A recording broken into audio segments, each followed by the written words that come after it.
Mic check.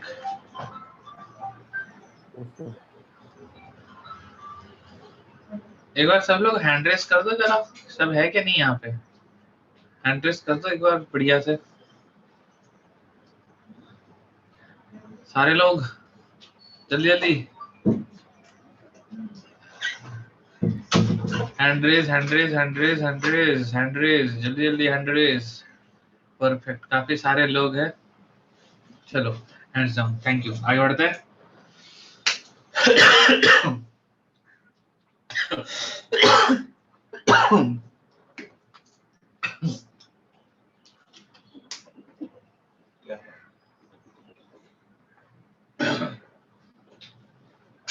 चलो फिर हम लोग बढ़ते हैं रबर की तरफ। रबर, चार्ल्स गुडियर, ये नाम तो आपको सबको याद ही होगा, है ना? तो रबर जो है, नेचुरल रबर जो होता है वो कुछ इस टाइप का होता है। It may be considered as a linear polymer of isoprene. It is also called as cis 1,4 पॉलीआइसोप्रीन।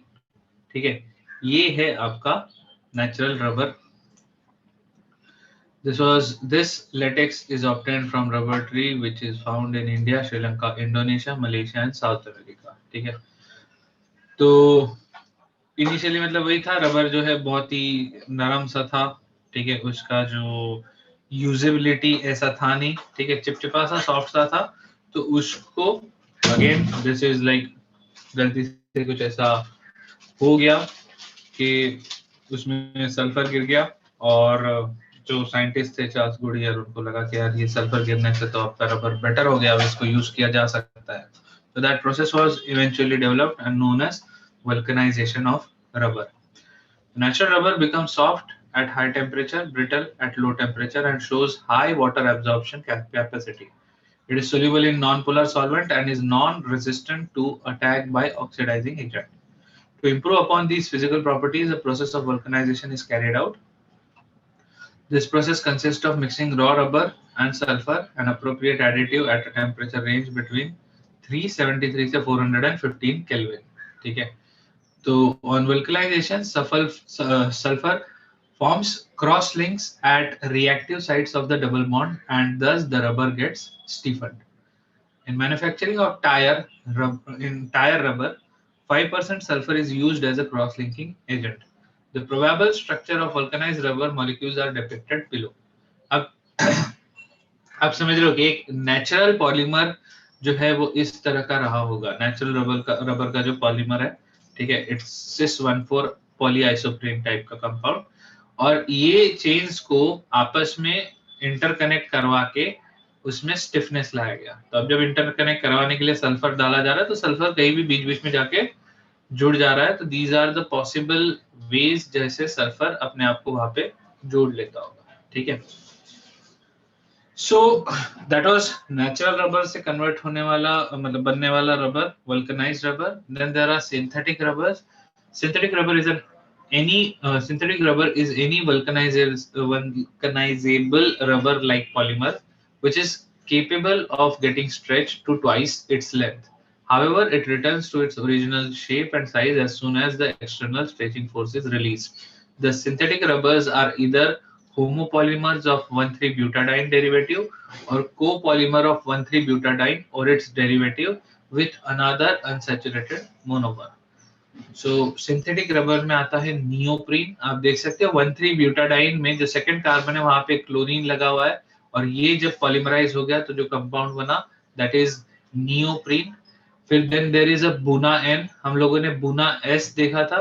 बुना एस क्या था? ब्यूटाडाइन और स्टाइरीन था। स्टाइरीन में क्या था? यहाँ पे CN नहीं था, यहाँ पे PH था, एक बेंजीन रिंग थी। ठीक है, that was styrene. This is acrylonitrile. तो ब्यूटाडाइन और एक्राइलोनाइट्राइल को रिएक्ट करवाओगे तो जो कोपॉलीमर बनेगा दैट इज बुना एन। ठीक है, neoprene is used. Neoprene has superior resistance to vegetable and mineral oil. It is used for manufacturing of conveyor belt, gaskets and hose. और ये जो बुना एन है, it is resistance to action of petrol and lubricating oil and organic solvent. So it is used in making oil seals, tank linings. ठीक है, this is a synthetic, मतलब these are the example of synthetic polymer. लेकिन देखो आप एक चीज बता दूं, पॉलीमर चैप्टर का सबसे बड़ा प्रॉब्लम ये है ना, हमारे बुक में जितने लिखे हुए हैं they are hardly 1% of the existing material outside. ठीक है, मतलब ऐसे बहुत सारे रिएक्शंस है, बहुत सारे पॉलीमर्स है और उनके कॉम्बिनेशंस होते हैं. तो जो हम पढ़ते हैं ये चीज मतलब 50 साल पहले जो मार्केट में थी वो वाली चीजें है. ठीक है, अभी इनके बहुत ज्यादा आप कह सकते हो मॉडिफाइड या मैनिपुलेटेड वर्जन्स एग्जिस्ट करते हैं मार्केट में. अब बात करते हैं मॉलिक्यूलर मास ऑफ पॉलीमर की. तो ऑब्वियसली मॉलिक्यूलर मास तो काफी ज्यादा रहेगा क्योंकि है एक पॉलीमर. इसमें दो टाइप का एक ये एक काफी इंटरेस्टिंग पार्ट है जो मैं कह सकता हूँ कि मैं जब पढ़ रहा था तब ये नहीं था सिलेबस में और ये अभी ऐड हुआ है. ठीक है, दिस इज बायोडिग्रेडेबल पॉलीमर. तो 2000 मतलब 2007-8 के दौरान ये सिलेबस में नहीं था, बुक में नहीं था. ठीक है, biodegradable polymers. So a large number of polymers are quite resistant to the environmental degradation process and are thus responsible for accumulation of polymeric solid waste material. These solid waste cause acute environmental problem. फलाना फलाना इसमें आता है. Aliphatic polyesters are one of the most important classes of biodegradable polymers. Some important examples are given below. Poly beta hydroxybutyrate को beta hydroxy valerate. ठीक है, थोड़ा complex है कंपाउंड लेकिन दिस इज, आप देख सकते हो 3 hydroxy butanoic acid, 3 hydroxy butanoic acid and 3 hydroxy pentanoic acid. इनको मिला के जो फॉर्म किया गया है that is this compound poly beta hydroxy butyrate को बीटा हाइड्रोक्सी वैलेरेट. तो अब ये जो को हो रहा है वो कहाँ पे को हो रहा है, वो को हो रहा है ओवर अ एस्टर लिंकेज. ठीक है, तो उसके हिसाब से उसका नेमिंग पड़ा हुआ है. ठीक है, अल्फा बीटा पोजीशन पे यहाँ पे है और इसमें भी टेक्निकली ये बीटा पोजीशन पे ही है. ठीक है, तो इसमें बीटा हाइड्रोक्सी ब्यूटाइरेट है, यह बीटा हाइड्रोक्सी वैलेरेट है. आई डोंट थिंक ये वैलेरेट जो है इसका अपने पास कुछ वो है, but the idea is it is obtained by copolymerization of these two. PHBV is used in specialty packaging, orthopedic devices and in controlled release of drugs. PHBV undergoes bacterial degradation in environment. Interesting. दूसरा है nylon two nylon 6. It is an alternating polyamide copolymer of glycine. Glycine देख रहे हो, glycine is a NH2CH2COOH. याद है C पे दोनों hydrogen, एक R और एक हाइड्रोजन था अपना अमीनो एसिड्स के केस में, इस पे दोनों हाइड्रोजन, तो सबसे छोटा amino acid that is glycine. तो glycine on reaction with amino caproic acid, amino caproic acid में यहाँ पे एक हेक्सेनोइक एसिड है, जो कैप्रोलैक्टम है, आप समझ रहे हो, कैप्रोलैक्टम इसी अमीनो कैप्रोइक एसिड का अमाइड वर्जन है. Correct. Is this compound is also biodegradable. Can you right the structure of this copolymer? तो हमारे पास यहाँ बुक में जगह नहीं है, उतनी स्पेस डाल के हम अपना जगह वेस्ट नहीं करना चाहते, तुम बना लो, ऐसा ये कहना चाहते हैं. ठीक है, तो बना लोगे यार, इसमें तो क्या ही है, आपके पास ग्लाइसिन है, COOH वाला पार्ट जो है और ये NH2 वाला पार्ट जो है डिहाइड्रेट कर दो, अमाइड लिंकेज क्रिएट कर दो और फिर ये NH2 जो है वो इस COOH के साथ अमाइड लिंकेज फॉर्म कर लेगा. तो किस तरह का दिखेगा कंपाउंड?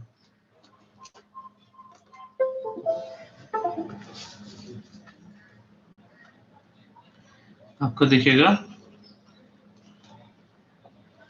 ये ग्लाइसिन वाला पार्ट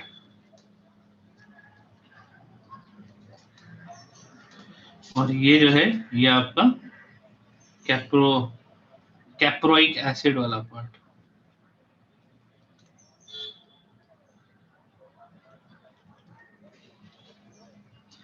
अब ये NH अगले का होगा, है ना. तो ये होगा, ये जो कंपाउंड है नाइलॉन टू नाइलॉन 6.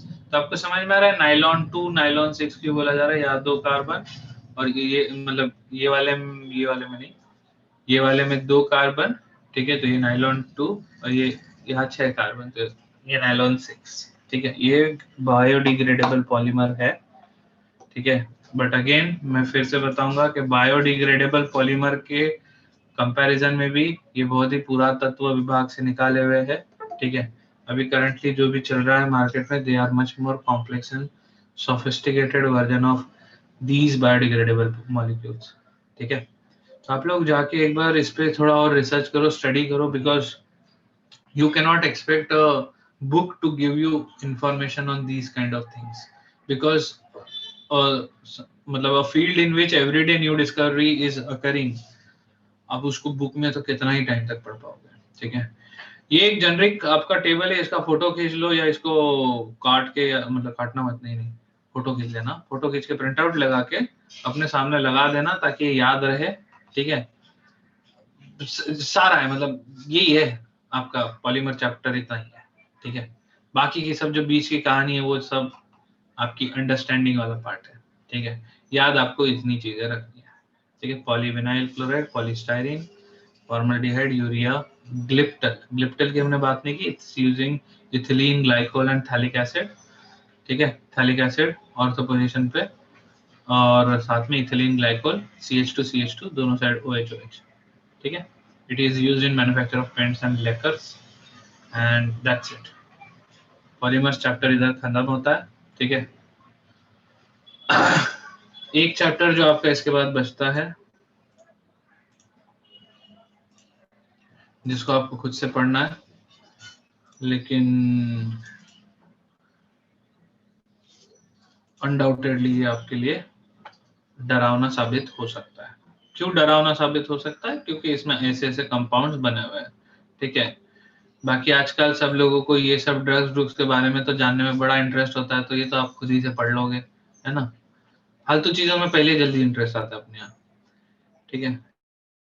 अब ये इसमें प्रोसेस समझाया गया है कि कैसे एक ड्रग आपके सिस्टम के अंदर किस साइट पे जाके कैसे बिहेव करता है, ठीक है। अब इन दिस केस आप इसको एक बार जस्ट पढ़ लो, इट्स नॉट कॉम्प्लिकेटेड, ठीक है। और जो साइट है, वो साइट में यहाँ पे इनहिबिटर और ये सारी चीजें रहेगी। Hello sir. हाँ बोलो सर पॉलीमर क्वेश्चंस देखा, प्रीवियस ईयर बहुत कम ही क्वेश्चंस आ रहे हैं, 4 या 5 ही आए सिर्फ। 4 या 5 तो ज्यादा क्वेश्चन है ना यार, कम थोड़ी है। नहीं नहीं नहीं, 4 या 5 मतलब साल, एक साल में नहीं बोल रहा हूँ, हाँ, मतलब इन जनरल 4 या 5 ही दिख रहे हैं, ज्यादा दिख। मतलब बहुत ज्यादा क्वेश्चन नहीं आते पॉलीमर से, ऐसा नहीं है। मैं बोल रहा हूँ पुराने साल के क्वेश्चंस उठा के कर लो सॉल्व, लेकिन जब तुम सॉल्व करोगे तुमको रियलाइज होगा कि अगर ये क्वेश्चन आ गया तो ऐसा नहीं होगा बहुत डिफिकल्ट होगा, लेकिन आ गया तो आपको अगर उस आइडिया के बारे में अगर फीलिंग नहीं है तो आप वो इजी क्वेश्चन भी नहीं कर पाओगे, ठीक है। तो मैं वही बोल रहा हूँ कि ट्राई करो, ठीक है, समझो। बाकी जब भी इस चैप्टर के लिए मैं तुमको इतना ही बोलूंगा, जब भी थोड़ी बोरियत हो तो इस चैप्टर को पढ़ना, और ये चैप्टर में लिटरली जितना भी आप समझ लो, जितने भी ये छोटे छोटे टॉपिक्स है, ये आप हर टॉपिक पे आपको वीडियोस मिल जाएंगे, ठीक है। यूट्यूब वीडियोस मिल जाएंगे, ऊपर तक की बात बता रहा हूँ, ठीक है। तो देखना एक बार ये किस तरह से काम करता है, बहुत इंटरेस्टिंग प्रोसेस है, ठीक है। ये सेल मेम्ब्रेन के बारे में है। इसके बाद इसी के अराउंड बहुत सारे न्यूरोटॉक्सिन्स वगैरह, उनकी कहानी भी इन्हीं के अराउंड आ जाती है, ठीक है। एक बार देखना, गूगल करना, नहीं मिला तो फिर कुछ एक आध वीडियो मैं ढूंढूंगा, बताऊंगा, बट पहले खुद से ढूंढ लो, ठीक है। फिर there are drugs which are chemicals which have their like, तो अभी नीट वालों के लिए मैं पहले ही बता दूं कि ये चैप्टर नीट के पर्सपेक्टिव से बहुत इंपॉर्टेंट है, ठीक है। शायद आप लोगों ने किया होगा, अगर नहीं किया होगा तो प्लीज एक बार कर लो, ठीक है। If you need any help तो प्लीज मुझे डाउट्स में पूछ लेना, तो मैं अकॉर्डिंगली कुछ ना कुछ गूगल करके हेल्प करूंगा। Now there are compounds like this is a histamine, I don't know if you will have to remember the compound का स्ट्रक्चर, ठीक है। हिस्टामाइन जो होता है ये इसमें लिखा होगा, it stimulates secretion of pepsin and hydrochloric acid in stomach. Treatment of hyperacidity came through the discovery according to which a chemical histamine stimulates the histamine is the chemical which stimulates secretion of pepsin and HCl in the stomach. The drug cimetidine was designed to prevent the interaction of histamine with the receptors present in the stomach wall. तो अगर histamine जाके stomach wall पे जुड़ेंगे नहीं तो stomach wall को पता नहीं चलेगा कि मेरे को पेप्सिन और हाइड्रोक्लोरिक एसिड रिलीज करने हैं. तो आइडिया है कि इससे पहले हिस्टामाइन जाके मिले स्टमक लाइनिंग से या स्टमक वॉल से, उसी के पहले उसको पकड़ लेना है. तो उसके लिए ये ड्रग है सिमेटाडाइन. तब देखो ये है सिमेटिडिन और इसको सिमट लेगा ये. So the importance of the drug was so much that it remained the largest selling drug in the world until another drug, ranitidine या Zantac, was discovered. अब ये ranitidine या Zantac ये जो है, मतलब इन लोगों को अगर आप मेडिसिन के इससे देखोगे तो it's called a proton inhibitor बोलते हैं इसको. प्रोटॉन इनहिबिटर का काम ये होता है कि आपके अंदर एसिड फॉर्मेशन को ये रोकते हैं. ठीक है, एसिड फॉर्मेशन के प्रोसेस को रोक देता है. तो अगर आप जेल्यूसिल टाइप की चीजें लोगे तो जेल्यूसिल क्या करता है, जेल्यूसिल अंदर बने एसिड को न्यूट्रलाइज करने की कोशिश करता है. ये जो कंपाउंड है वो एसिड फॉर्मेशन के एक स्टेप पहले ही उसको रोक देता है कि एसिड फॉर्म ही ना हो. ठीक है, और आपको अगेन मैंने कल आपको बोला था कि जो एंटीबायोटिक अगर आप खाते हो तो आपको पेट गड़बड़ और ये सारी चीज होती है. तो आपने जब भी देखा होगा, अगर आपको कभी किसी डॉक्टर ने एंटीबायोटिक का 500 mg का डोज दिया होगा तो साथ में आपको एक और टैबलेट दिया होगा जो आपको बोला गया होगा कि गोली खाने के पहले इसको खाओ. खाने के पहले आप वो गोली खाओ, फिर खाना खाओ और फिर एंटीबायोटिक खाओ. तो दैट खाने के पहले वाली गोली is technically based on this chemical ranitidine. ठीक है, the idea is again to prevent the acidity that might occur due to consumption of the antibiotic. ठीक है. Now there are antihistamines, histamine dilator. अब ये vasodilator बहुत important word है लेकिन मेरे को इसका मतलब नहीं पता एंड मेरे को अभी फोमो हो रहा है तो 1 मिनट में इसको गूगल कर लेता हूँ. Vasodilators are medications that dilate blood vessels. They affect the muscles in the walls of your arteries and veins, prevent the muscles from tightening and the walls from narrowing. ठीक है, तो लूजन up करवाता है. ठीक है, तो अब ये वैसोडाइलेटर्स के तरह बिहेव करता है. Histamine is a potent vasodilator. It has various function. It contracts the smooth muscles in the bronchi, gut, and relaxes other muscles such as those of walls of fine blood cells. Histamine is also responsible for nasal congestion associated with common cold and allergic response to pollen. ठीक है, अब इसको एक बार आप लोग देखना ये सारी कहानी को. ठीक है, हिस्टामाइन है, अब ये ट्रैंकुलाइजर है. तो अब ये ट्रैंकुलाइजर आपके पास they are neurologically active drugs जो आपके नर्वस सिस्टम पे डायरेक्ट अटैक करता है. अब नर्वस सिस्टम जो होता है वो आपका डायरेक्ट ब्रेन मैनेज करता है. तो उसमें जितने भी केमिकल्स निकलते होते हैं ब्रेन के द्वारा सिग्नल देने के लिए निकलता है. तो Nora adrenaline is one of the neurotransmitter that plays a role in mood changes. So if the level of noradrenaline is low for some reason, then the signal sending activity becomes low and the person suffers from depression. ठीक है, अब depression से शिकार है तो उसको इस type के ड्रग दे दिया जाता है. In such situation antidepressant drugs are required. Now these drugs inhibit the enzyme which catalyze the degradation of noradrenaline. तो noradrenaline को degrade नहीं होने देंगे. If enzyme is inhibited, then this important neurotransmitter is slowly metabolized and can activate the receptor for longer period of time, thus counteracting effect of depression. अब ये जो है ना ये बहुत बड़ी बुलशिट है जो यहाँ पे लिखी हुई है. अब प्रॉब्लम ये है कि ये जो ड्रग्स के बारे में हमको दिया गया है ये ऐसा सोचो कि पेनिसिलिन के बारे में बताया जा रहा है जब एंटीबायोटिक की बात कर रहे हैं.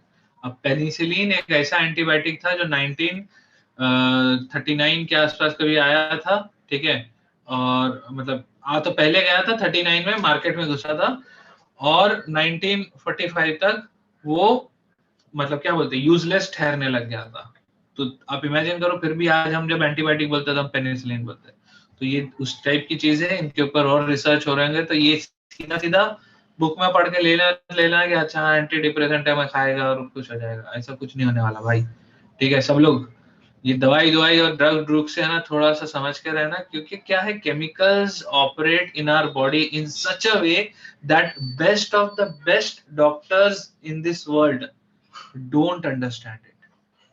ठीक है, everyone is still trying to figure out, trust me. और इसमें कुछ भी ऐसा अगर आपके पास लाइफ में ऑप्शन आए तो हमेशा ध्यान रखना, बॉडी अपनी एक ही है, कुछ भी भसड़ हो जाएगी तो भाई साहब कोई नहीं बचा पाएगा, क्योंकि best of the best doctor को भी नहीं पता है कि क्या चीज का क्या इफेक्ट हो सकता है। ट्रस्ट मी, ये वाले चीज पे प्लीज सब लोग फोकस करें। ठीक है, उसके बाद वैलियम, अगेन अ ड्रग जिसको एंटी वो क्या बोलते हैं, दर्द पेन रिलीफ टाइप का होता है, पेन किलर टाइप का होता है। ठीक है, it's kind of a tranquilliser. Serotonin is also used as a tranquilliser. Serotonin जो है ये केमिकल आपके बॉडी में भी जनरेट होता है। ठीक है, तो जो हैप्पीनेस और इमोशंस वाले जो केमिकल्स होते हैं उसमें serotonin one of the emotion वाला केमिकल है। अब एनाल्जेसिक्स है, एनाल्जेसिक पेन रिलीफ के लिए होता है। ठीक है, और उसमें अब एस्प्रिन वगैरह दे आर नॉन नार्कोटिक और non addictive analgesic, and then there are narcotic analgesic like morphine, heroin, codeine. अब ये सारे जो एनाल्जेसिक्स है शुरुआत में जब मार्केट में आएंगे डेफिनेटली किसी को नहीं पता रहेगा कि क्या है क्या नहीं, सब दवाई की तरह बिकता था। ठीक है, इवन मॉर्फिन आज भी दिया जाता है, डॉक्टर लोग देते under medic administered in medicinal dose to relieve pain. तो जो लोग जनरली ऐसा कैंसर पेशेंट होते हैं या डेथ बेड पे होते हैं और बहुत ज्यादा पेन में होते हैं, तो morphine is one of those drug which is मतलब administered to help them with their pain. ठीक है, आप सोचो ये अब ये जो है कोडीन, ये जो ड्रग है ये आज से समझ लीजिए 7 से 10 साल पहले तक मार्केट में छोटे बच्चों के कफ की जो होती है ना खांसी की दवाई में डाला हुआ मिलता था। ठीक है, द आइडिया वाज ये पिएगा बच्चा और शांत हो जाएगा, पता नहीं कुछ तो रैंडम है, बट आप इमेजिन करो हम लोग अभी भी उस एज में है जहां पे मतलब छोटे बच्चे को एक ड्रग दिया जा रहा है बिना सोचे समझे। ठीक है, एंड ये मार्केट में मिल रहा था as a over the counter medical, मतलब कोई भी जाके उसको खरीद सकता है। तो कोडीन को लेके जब बहुत ज्यादा सोसाइटी में मतलब कम्युनिटी में जैसे जो गरीब लोग होते थे नशा करने के लिए वो दवाई ले लेके नशा करते थे, तो तब जाके गवर्नमेंट को रियलाइज हुआ कि यार ये तो गड़बड़ है, then they banned it from over the counter sale. ठीक है, तो दवाई वगैरह ये सब चीजें इतनी कॉम्प्लेक्स है, just imagine we are still in that age जहां पे इन सब पे स्टडी चल रही है। तो अगर आपको ये सब चीजों में मजा आना शुरू हो गया तो आई एम श्योर तुम्हारे पास बहुत बढ़िया फ्यूचर ऑप्शन है। अब आते हैं एंटीबायोटिक्स, ये बहुत ही इंटरेस्टिंग क्या बोल सकते हैं दवाई है। एंटीबायोटिक ने लिटरली ह्यूमन लाइफ टाइम को क्या बोलते हैं उसको, ह्यूमन लाइफ एक्सपेक्टेंसी को कई सालों से बढ़ा दिया। मतलब पहले के जमाने में ऐसा होता था कि किसी को कुछ भी लग गया और वो इन्फेक्शन हो गया, तो एक बार इन्फेक्शन हो गया तो फिर अब आपको कोई नहीं बचा सकता। ठीक है, तो इन्फेक्शन को लड़ने का जो काम था, इन्फेक्शन जनरली बैक्टीरियल इन्फेक्शन जो होता है, बैक्टीरियल, फंगल और मोल्ड बोलता है, लेकिन generally it's for bacterial infection जो एंटीबायोटिक यूज होता है। फंगल के लिए एंटी फंगल यूज होता है, और मतलब ऐसा नहीं कि सबके लिए एक ही दवाई यूज होती है। And there are series of antibiotics that exist in the market. ठीक है, तो ये कुछ उनके एग्जांपल्स दिए हुए हैं, याद रखने की जरूरत नहीं। नीट वालों एटलीस्ट देख लो, आई वुडंट से कि जरूरत नहीं याद रखने, नीट में कुछ भी पूछा जा सकता है मतलब। ठीक है, यहाँ पे कहानी है एंटीबायोटिक की, पढ़ लेना मजा आएगा, थोड़ा इंटरेस्टिंग है। ठीक है, और उसके बाद drugs, chemicals, foods, artificial sweeteners. मैंने आप लोगों को बताया था एस्पार्टिक एसिड की जब हम लोग बात कर रहे थे, याद है आप लोगों को? Aspartic acid is used as a artificial sweetener, aspartame. ठीक है, एस्पार्टेम आप देख रहे हो, it's a combination of aspartic acid and phenyl alanine methyl ester part. ठीक है, अब ये जो प्रॉब्लम ये है कि अब ये जो सारे आर्टिफिशियल स्वीटनर है, ठीक है, ये काफी स्वीट है। मतलब आप देख सकते हो aspartame is sweetness value in comparison to cane sugar. तो जब कंपैरिजन टू केन शुगर बोला जा रहा है तो it's literally 100 times more sweet. मतलब अगर आप एक चम्मच केन शुगर लोगे तो आपको उस चम्मच का 100 पार्ट ऑफ अ चम्मच लेना पड़ेगा एस्पार्टेम का, ठीक है। सिमिलरली सैकरीन जो होता है ये अराउंड 550 टाइम्स ज्यादा स्वीट होता है। सुक्रालोज जो है that is around 600 times more sweeter. अब ये जो है इशू ये है कि it is not absorbed in the body, it has been used as a sweetening agent since ever since it was discovered। किसकी बात चल रही है? सैकरीन की। It is about 550 times as sweet as cane sugar excreted from the body in urine unchanged। आप समझ रहे, ये बहुत इंपॉर्टेंट पार्ट है कि बॉडी उस चीज को एब्जॉर्ब ही नहीं कर रही है। तो अगर बॉडी एब्जॉर्ब नहीं कर रही है तो जो शुगर के चलते हमारे बॉडी को प्रॉब्लम हो रहा है कि तो शुगर के चलते जो हमारे बॉडी में प्रॉब्लम हो जाते हैं, जो डायबिटीज वगैरह टाइप ऑफ चीजें है, तो इसलिए लोग इसमें आर्टिफिशियल शुगर यूज करते हैं, ठीक है। ठीक है तो दैट्स इट। पढ़ लो यार, अब ये चैप्टर बड़ा अच्छा चैप्टर है, ऐसा नहीं है बुरा चैप्टर है, ठीक है। सोप एक्शन के बारे में तो शायद सब लोगों ने पढ़ा होगा कि सोप किस तरह से होता है।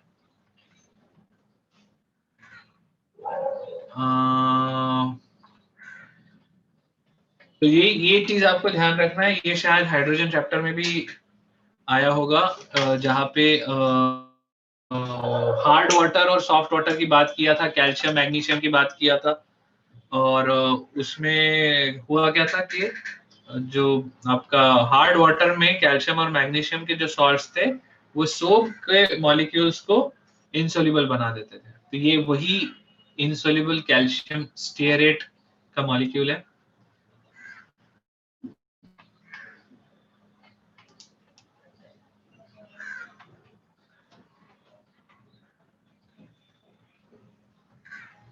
देख लो यार एक बार ये चैप्टर देख लो, काफी इंटरेस्टिंग रहेगा। और डन है, ठीक है। तो अभी डाउट्स कर लेते हैं डिस्कस, क्या कहते हो? कर अपना डाउट लेक्चर है ना? नहीं कल नहीं है, आज ही है। कल है क्या? नहीं मैं बोले वेडनेसडे को नेक्स्ट वाले होगा। नहीं कल मैथ्स का लेक्चर है। आज ही मैंने आज ही करवा दिया, मतलब आज ही कर लेते हैं। जेई 22 फेब प्रियम आ गया क्या इसके ऊपर न्यूज? एक पीडीएफ आया था, पीडीएफ आया मतलब अभी आया 22 to 25 वैसा लिखा था।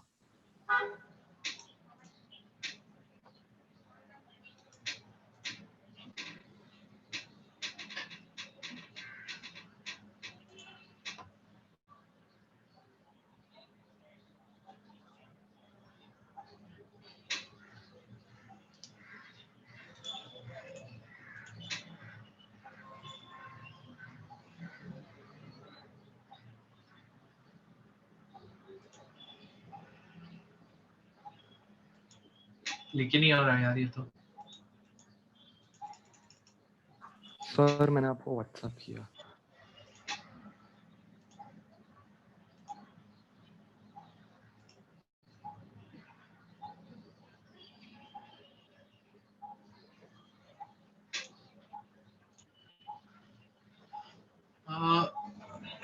ये आ गया है, नहीं एनटीए से आया ये तो मोस्ट प्रोबेबली। कैसे आता है इसमें, क्या दिया date is online submission of application form starts December 15 से 15 जनवरी। तो आज ही शुरू हो रहा है, इंटरेस्टिंग। जल्दी जल्दी कर लो, फॉर्म भर लो। सर्वर आया नहीं ना इधर।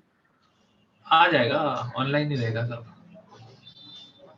लास्ट डेट फॉर सक्सेसफुल क्या है, शुरुआत में भर लो, अच्छा है आखिरी तक क्यों खींचे रिफंड में। और देखो फॉर्म भी शायद इस बार सस्ता है शायद।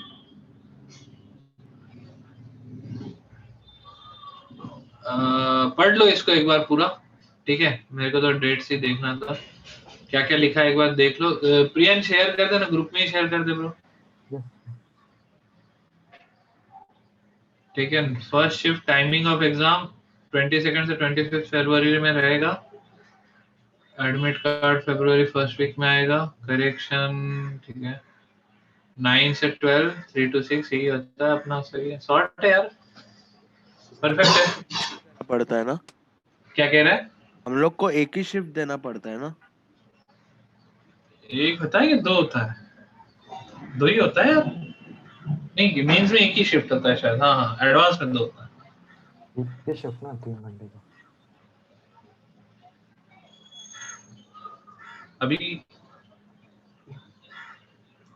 इस साल के एक बार है ना अपन 2020 का पेपर भी लेके बैठेंगे, ठीक है? तो एक हाथ डाउट क्लास में याद रखना 2020 में जितने भी ऑर्गेनिक के क्वेश्चंस आए, इनऑर्गेनिक के क्वेश्चंस आए, केमिस्ट्री के सारे ही लेके बैठेंगे, ठीक है? यस तो मतलब एक शिफ्ट खत्म होने के पहले हम लोग को जाके वहां पे पहुंचना रहता है क्या? ये आपको आपकी शिफ्ट के 15 मिनट पहले पहुंचना होता है, मतलब वो जो भी है 45 मिनट्स पहले पहुंचना होता है।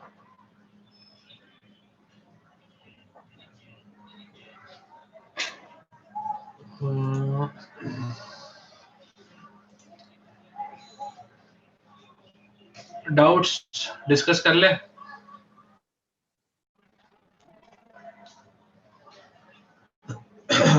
आयुष का डाउट आया था और श्रीधर नहीं, आयुष आयुष ये पहले वाले हो गए थे ना। चलो ये एक बार देख लेते हैं।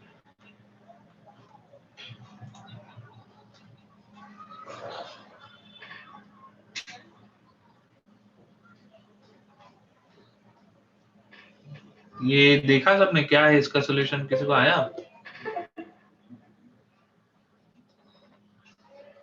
नहीं सर, वो HCl क्या कर रहा है एग्जैक्टली वो ही नहीं समझा। HCl सर वाला पहले स्टेप में और कैनिजर पहले हो स्टेप रहा है। में ब्रोमीन निकलना चाहिए था, लेकिन ब्रोमीन नहीं निकल। पहले स्टेप में ब्रोमीन निकलना चाहिए था। NaOH H2O है ब्रो। NaOH H2O मेरे को लग रहा है पता क्या होगा यहाँ पे, ये शायद से नहीं, बट सॉल्ट H2O में सॉल्ट नहीं बनता। मेरे को लगा कि हाँ यहाँ वही, वो पे सॉल्ट निकल रहा है इसीलिए Br निकलना चाहिए था, इसमें ऐसा लगा। नहीं H2O तो निकल काली तो सॉल्ट बनता ना यहाँ पे। कैनिजारो कैनिजारो बोल रहा हूँ, हाँ। कैनिजारो हो जाता राइट।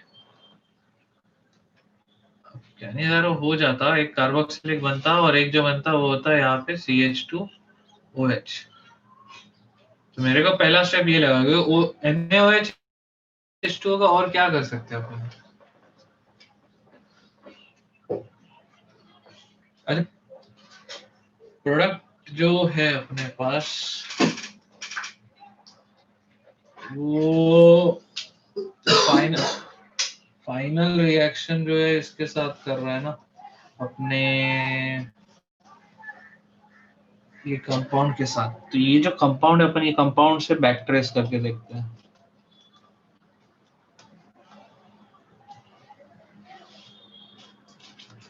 ठीक है। हाँ, अब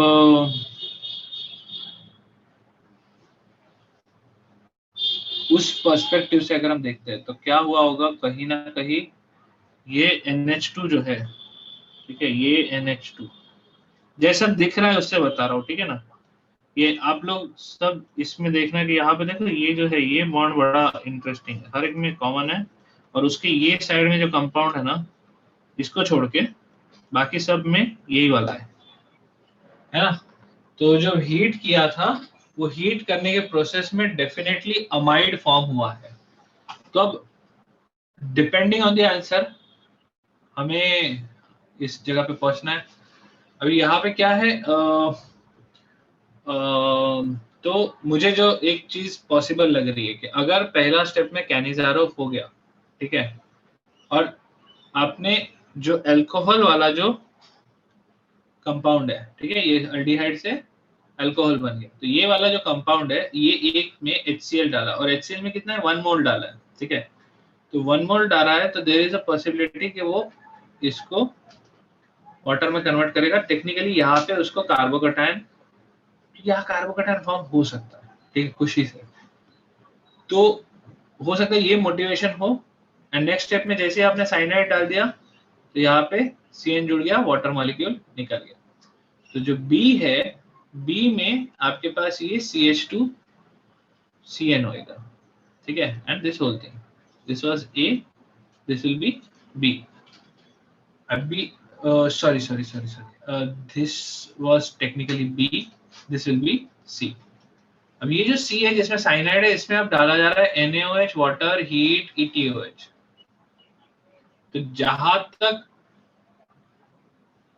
अंदाजा लगाया जा सकता है, इट शुड बी के अटैक होने वाले ये इस पे, and this is going to get converted into COH।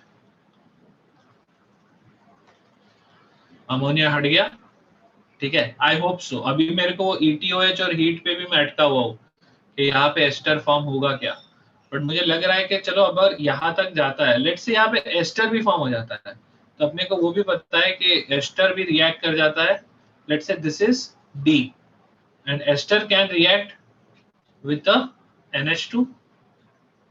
Ester के ऊपर वो NH2 अटैक करेगा और अमाइड फॉर्म कर देगा, तो you will be having a CH2 CO NH and this big thing, ठीक है। अब ये बड़ी बड़ी चीजें जो लगी हुई है, ये क्या है? इस केस में ये बड़ी वाली चीज है, ये दिस इज द फर्स्ट बड़ी वाली चीज, ठीक है। और ये है आपका सेकंड, जो कि ये वाला है, ठीक है। तो मुझे उस हिसाब से लग रहा है कि answer should be D Delhi.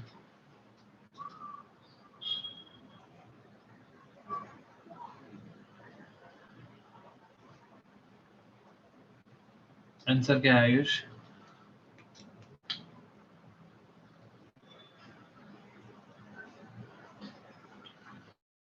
Delhi है शायद। ठीक है, तो कुल मिला के ब्रोमीन के साथ कुछ नहीं होगा, ये चीज समझ में आ रहा है?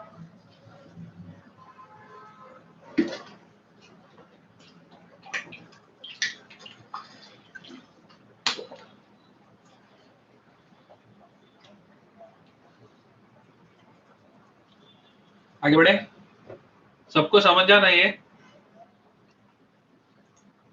हाँ सर।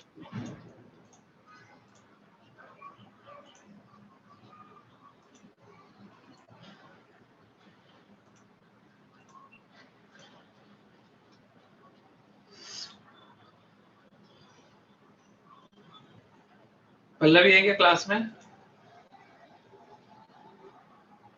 सर मैं आदित्य कुलकर्णी। अरे यार, तेरा आदित्य नाम ही नहीं चेंज किया ने।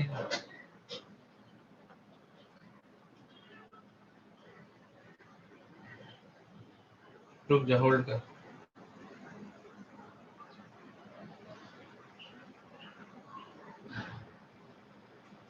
और बाकी और कौन से डाउट्स है एक बार मार्क कर दो।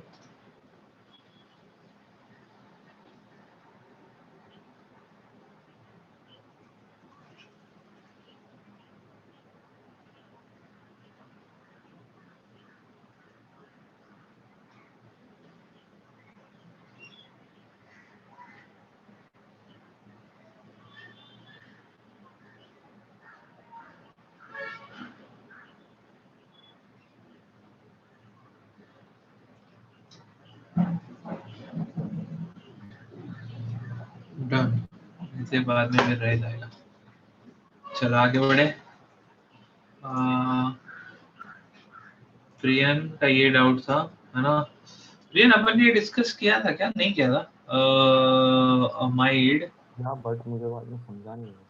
हाँ, तो मैं क्या बोला था तुझे, पहला स्टेप ब्रोमिनेशन होगा, ठीक है। तो ब्रोमिनेशन में जो बेंजाइलिक कार्बन है, फ्री रेडिकल मैकेनिज्म है ना, तो बेंजाइलिक कार्बन पे ब्रोमिनेशन होएगा, करेक्ट? Br निकलेगा और OH आएगा।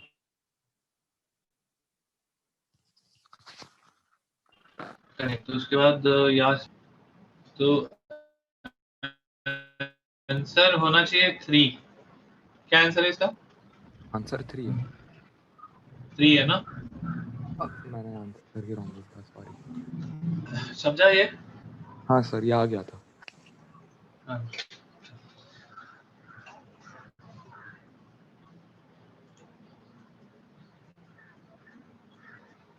सही वाला फिर से समझाओ ना। फिर से समझाओ। हाँ सर। एक सेकंड दो, 1 मिनट, मेरे को एक कॉल।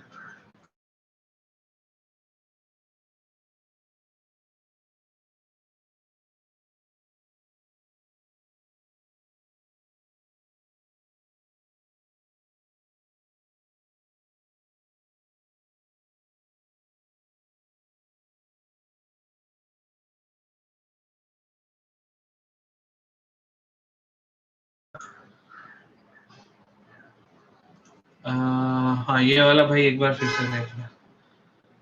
2 रिएजेंट है, 2 बार होएगा रिएक्शन। फर्स्ट स्टेप में ब्रोमिनेशन करवाया जा रहा है इन presence of HNU। Br dot free radical mechanism से पहुंचेगा आगे। अब ये पूरे कंपाउंड में फ्री रेडिकल कहाँ पे हो सकता है? आपका बेंजाइलिक जो कार्बन है उस पे, यहाँ पे फ्री रेडिकल होगा तो ब्रोमीन यहाँ पे ऐड हो जाएगा। अब तुम्हारे पास कंपाउंड में इस पोजीशन पे ब्रोमीन है, ठीक है। अब ये जो ब्रोमीन है, उस ब्रोमीन के ऊपर इंटरनल अटैक हो जाएगा अमीन का। अमीन का अटैक हो जाएगा, ब्रोमीन निकल जाएगा, ब्रोमीन आके इसका हाइड्रोजन निकाल लेगा। तब आपके पास जो कंपाउंड होगा, कंपाउंड कितने मेंबर साइक्लिक रिंग होगा? 1 2 3 4 एंड 5। और फोर्थ जो है, फोर्थ के ऊपर मिथाइल ग्रुप लगा हुआ है। तो वो कंपाउंड है 1 2 3 4 5 एंड फोर्थ के ऊपर मिथाइल ग्रुप, ठीक है। हाँ सर। उसके बाद the major product for following reaction is NaNO2HCl, CrO3 and H2SO4 concentrated and heat, ठीक है। पहला स्टेप क्या है? NaNO2HCl, आपको पता है NaNO2H प्लस लेके HNO2 बनाएगा, HNO2 टूट के NO प्लस बनाएगा जो आके डायजोटाइजेशन कर देगा। तो N2 प्लस डायजोनियम सॉल्ट बनने वाला है। कहाँ बनेगा? अमीन जहाँ पे वहां पे, तो NH2 पे N2 प्लस बन जाएगा डायजोनियम। ये पोजीशन पे लग गया तुम्हारे पास N2 प्लस Cl माइनस, ठीक है। उसके बाद नेक्स्ट स्टेप में क्या किया है? CrO3H प्लस किया है, ठीक है। अभी CrO3H प्लस है तुम्हारा ऑक्सीडाइजिंग एजेंट, ठीक है। अब इमेजिन करो, ये है तो technically aliphatic diazonium salt, right. Aliphatic diazonium salt stable तो होता नहीं है, पानी अटैक करके ये यहाँ पे जहाँ पे N2 था वहां पे सॉरी OH लग जाएगा, जहाँ NH2 था वहां पे OH लग जाएगा। तब तुम्हारा जो नया कंपाउंड है, that compound is basically having a terminal alcohol. अब CrO3 के पास लोकेशन है, तो मेरे को कैसे चमका यहाँ पे अल्कोहल ही होना चाहिए, क्योंकि मेरे को CrO3 का कुछ तो यूज करना था। अब वो यूज क्या होएगा? ये जो कार्बन है, इस कार्बन को मैं एक बार मार्क कर देता हूँ, कार्बन नंबर 1 2 3, ठीक है। फोर्थ कार्बन रिंग का कार्बन है। तो ये जो कार्बन है, कार्बन नंबर 1, वो ऑक्सीडाइज हो जाएगा COOH में, C डबल बॉन्ड OH। अब नेक्स्ट स्टेप क्या है कि डिहाइड्रेशन करवाना है। डिहाइड्रेशन करवाना है, और कहाँ से करवाया जाए? तो इसमें जिस हिसाब से आंसर्स दिख रहे हैं, ठीक है, ये जो पोजीशन है आपको हमेशा ध्यान रखना है, ये आपकी जो पोजीशन है इसके रिस्पेक्ट में कहाँ पे आप देखो, except this one and this one, इन दोनों में ये वैसा के वैसा ही मेंटेन्ड है। ये क्या है आपका? ये आपका एस्टर ग्रुप है, ठीक है। तो मेरा सबसे पहला सवाल है कि क्या ये एस्टर के साथ कुछ रिएक्शन हो सकता है COH और एस्टर के बीच में? तो ये सोचना पड़ेगा, हमें अभी एग्जैक्टली पता नहीं है। पॉसिबिलिटी तो है, क्योंकि यहाँ पे अगर इसके साथ रिएक्शन होगा तो एसिटेट आयन निकलेगा। लेकिन अगर ऐसा कुछ हो गया तो उस केस में यहाँ का फोर्थ है, इसको अगर मैं थर्ड बोलूं और इसको फोर्थ फिफ्थ, ये इसमें फोर्थ फिफ्थ सिक्स्थ, फिफ्थ पे तो OH आने का कुछ स्कोप ही नहीं है, तो फोर्थ तो कभी हो ही नहीं सकता कि फिफ्थ पोजीशन पे कोई आए, क्योंकि अगर ये रिएक्ट करेगा, है भी बड़ा पंगे वाला ना यार, एक बॉन्ड छोड़ के, मतलब आप सोचो ये भाई साहब इस डायरेक्शन में देख रहे हैं तो वो इस डायरेक्शन में देख रहे हैं, तो ऑलरेडी इनके बीच में जो एंगल है वो 120 डिग्री का डिफरेंस चल रहा है, तो रिएक्शन होने की प्रोबेबिलिटी काफी कम है। तो दूसरी पॉसिबिलिटी क्या है कि ऑर्थो पोजीशन से इसके साथ रिएक्शन हो जाए। ऑर्थो पोजीशन मतलब इसकी जो ऑर्थो पोजीशन है ये है और ये है, ठीक है। तभी ऑर्थो पोजीशन से कुछ रिएक्शन हो जाए, OH निकल जाए, इसका हाइड्रोजन निकल जाए और यहाँ पे C double bond O type का ऐसा कंपाउंड बन जाए, ठीक है। तो वो एक पॉसिबिलिटी यहाँ पे हो रही है, लेकिन ऐसी रिएक्शन क्या हमने पहले देखी है तो मुझे तो कुछ याद नहीं आ रहा ऐसा, ठीक है। अब अगर मैं ऐसा सोचूंगा कि ये फोर्थ है, ठीक है, फिर से आते हैं, अगर इस पे ऊपर की तरफ बन जाता और ये फिफ्थ पोजीशन है, तो this will be the first carbon, तो फर्स्ट कार्बन पे डबल बॉन्ड हो रहेगा, सेकेंड, थर्ड, एक्चुअली थर्ड के बाद सीधा फोर्थ ही है, और फोर्थ तो आपके रिंग पे ही है, तो ये आ गया fourth, first second third fourth, ठीक है। तो उस केस में अब यहाँ पे आपने इनको जरा भी छेड़खानी नहीं की, बट अगर आप NaNO2 HCl डाल रहे हो तो पहला स्टेप में भी तो यहाँ पे H+ से ये बॉन्ड टूट जाना चाहिए था। अगर बॉन्ड टूट जाता है क्योंकि ये एसिटेट है, तो कौन निकल के जाएगा, बॉन्ड टूटेगा यहाँ से, यहाँ बचेगा OH और यहाँ बचेगा CH3COH। तो देयर इज अ पॉसिबिलिटी कि इसका आंसर 1 हो सकता है, लेकिन 1 इसमें नहीं हो पाएगा। 1 के लिए आपको अटैक करना पड़ेगा, नॉट इस फोर्थ की इस ऑर्थो पोजीशन से नहीं, मतलब यहाँ से अटैक नहीं करवाना, आपको यहाँ से अटैक कराओगे। अगर आप यहाँ से अटैक कराओगे तो आपका आंसर आएगा 1, ठीक है। अगर आप ऊपर से अटैक कराओगे तो आपका आंसर आना चाहिए था 3, लेकिन 3 में भी यहाँ पे CH3CO- निकल के OH होना चाहिए था। सर डी वाला ऑप्शन ऊपर से अटैक करने वाले ऑप्शन है ना? डी वाले में क्या है, अरे हाँ यार, डी वाला यही है ना, नहीं डी वाला भी हो सकता है, सॉरी यार, डी और डी वाला ऊपर से, तो यही है इसका डी, तो डी या ओ इंटरेस्टिंग। तो अब सवाल ये उठ सकता है कि अगर ये हो रहा है, ऐसा हो रहा है कि यहाँ का बॉन्ड टूट रहा है, एस्टर का मतलब ये फिनॉल कन्वर्जन हो रहा है, तो अब सवाल ये उठता है कि ये OH के साथ H+ जो निकलेगा, मतलब ये OH का जो रिएक्शन होएगा वो कहाँ से होगा। यहाँ पे लोन पेयर तो ऑर्थो से भी हो सकता है, पैरा से भी हो सकता है, कोई इशू नहीं है।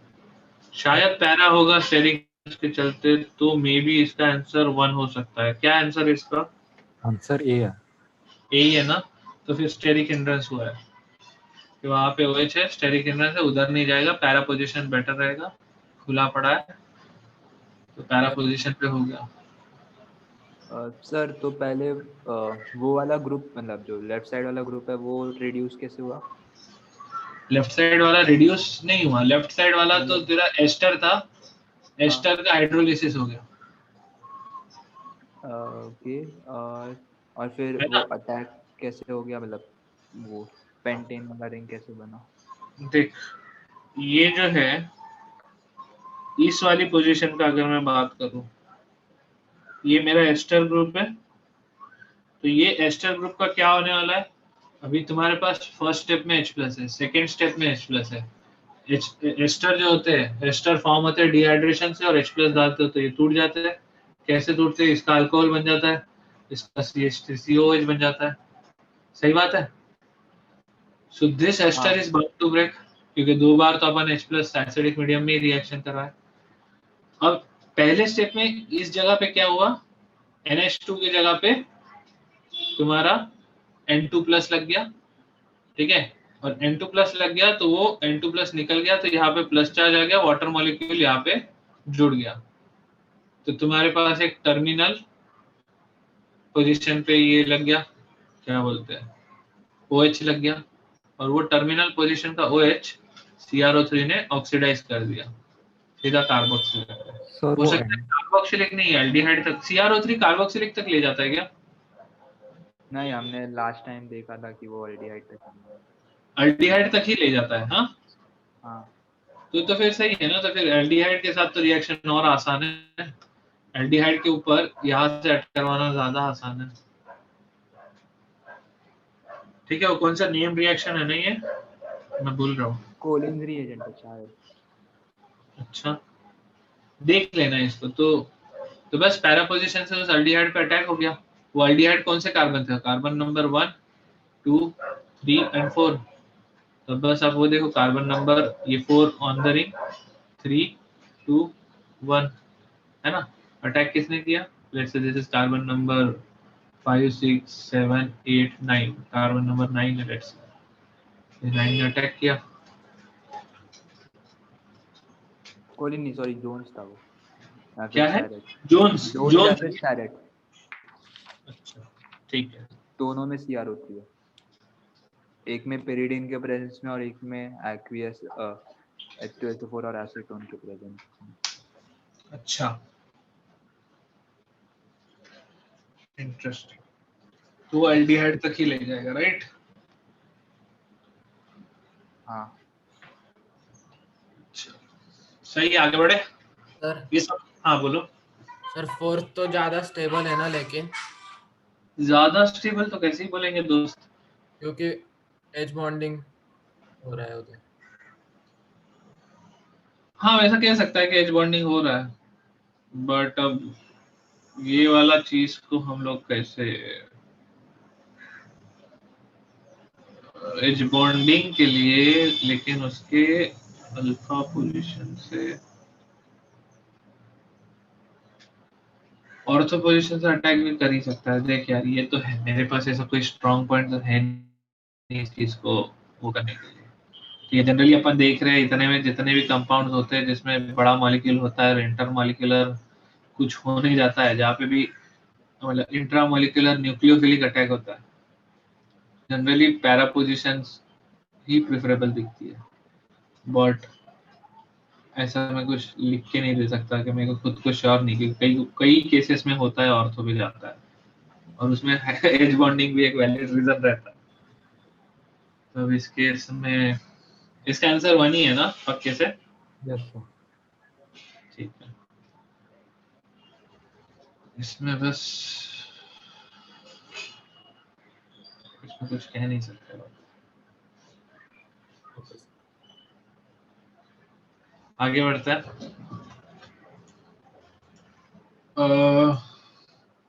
Major product obtained in the following reaction, आपके पास ये कीटोन है। लास्ट टाइम भी किया था हम लोग ने, और कोई और था, रिएजेंट सेम था, एलिमेंट हाँ, किया था हम लोग ने। ये अपन ने अच्छा ये किया था। हाँ, क्या होने वाला है इसमें, क्या प्रोसेस?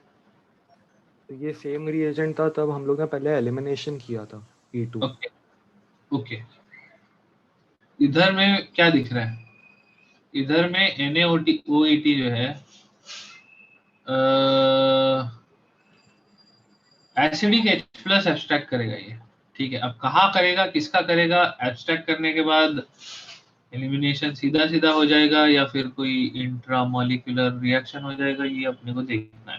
क्योंकि जैसे कंपाउंड प्रोडक्ट्स दिख रहे हैं, इंट्रामोलिकुलर रिएक्शन तो हो रहा है, और वो भी मोस्ट प्रोबेबली नीचे वाले डबल बॉन्ड O पे हो रहा है, क्योंकि नीचे वाला डबल बॉन्ड O जो है उसका जो ये कार्बन है, इस पे डेल्टा पॉजिटिव ज्यादा है। ठीक है, ये वाला जो कार्बन है, सी डबल बॉन्ड O है। ठीक है, और इस पे भी हो सकता है, ऐसा नहीं इस पे नहीं हो सकता, लेकिन ये C डबल बॉन्ड O का ये जो हाइड्रोजन है COET का, हो सकता है इसका H+ एक्सट्रैक्ट हो, मे बी, या सर फिर शायद बाजू वाले का होगा उसके, या इस वो वाले का। कॉन्जुगेशन में आएगा। हाँ, वो फिर कार्बोकैटायन कॉन्जुगेशन में। करेक्ट है, इसका H+ निकलेगा तो ज्यादा बेटर है ना, C डबल बॉन्ड O के साथ। अच्छा, और C डबल बॉन्ड O ही है, तो ऐसा तो कुछ और फिर पॉसिबिलिटी। वो उस पे साइक्लिक अटैक कर सकता है। तो अगर इसका H प्लस निकला, यहाँ आया माइनस चार्ज, कार्बन लगाते हैं अपन यहाँ से 1 2 3 4 5 6 7 8 9 10। अभी 7 नंबर जो है, इनमें से ये जो थर्ड नंबर जो है अटैक करेगा अगर 7 नंबर पे, तो 6 7 5th 4th 3rd, और थर्ड अगर अटैक करेगा 7 पे, तो 4th पे रहेगा आपका पास डबल बॉन्ड हो। 5th और 6th के बीच में कॉन्जुगेशन था। थर्ड ने अटैक किया, सेकंड और फर्स्ट थर्ड पे लगे हुए हैं, तो ये है आपका थर्ड, ये सेकंड, और ये COOET। ठीक है, तो पेंटागन पेंटागन एंड COOET, लेकिन जो पोजीशन है, ये पोजीशन पे तो डबल बॉन्ड नहीं है। डबल बॉन्ड तो 5 और 6 के बीच में, यहाँ आना चाहिए था। 7 और 8 के बीच में है 7 और 8 के बीच में होगा। 8 कहाँ बीच में आया भाई? आंसर में जैसे दिया है। आंसर 4th है क्या? आंसर थर्ड है। आंसर 3rd है ना? हाँ, तो देखते हैं ना, 4th तो नहीं है। नहीं। हम लोग पता चल 3rd, तो 3rd की तरफ सोचेंगे अभी। तो अगर 3rd से अटैक नहीं हो रहा, तो देयर इज अ पॉसिबिलिटी कि 2nd से अटैक हो रहा है। क्यों? क्योंकि 6 मेंबर्ड सेटअप बनने वाला है अगर आप 2nd से निकाल दो, और है तो C डबल बॉन्ड O के बाजू वाला ही कार्बन, तो ये अटैक करेगा 7 पे। तो फिर अब आपके पास कहानी कैसी हो जाएगी? अच्छा, छोड़ो, वो नहीं करना चाहिए।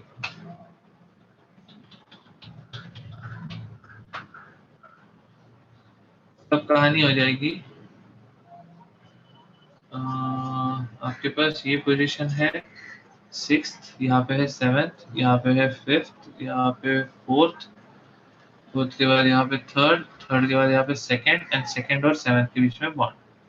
ठीक है, 2nd 7th के बीच में बॉन्ड है, और यहाँ पे 7th पे आएगा OH। ठीक है, 7th का OH आएगा, फिर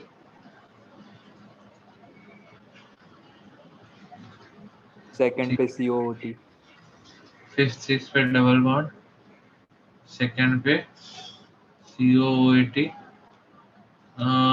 अब मुझे ये HOH को हटाना है, तो मैं क्या ही करूँगा, यही हटाऊंगा, ये वाला H हटना चाहिए था।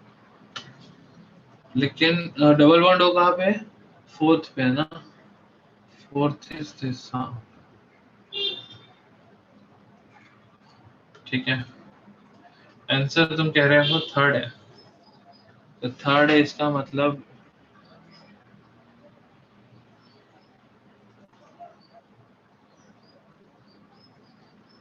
अच्छा, NaOH एंड हीट है।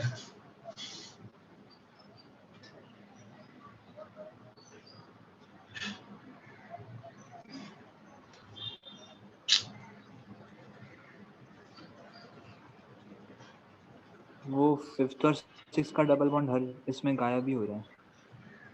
वही तो मैं सोच रहा हूँ, 5th 6th का गायब ही हो रहा है। 7th और 2nd के बीच में डबल बॉन्ड फॉर्म हो रहा है, तो वो गायब कैसे हो रहा है यार?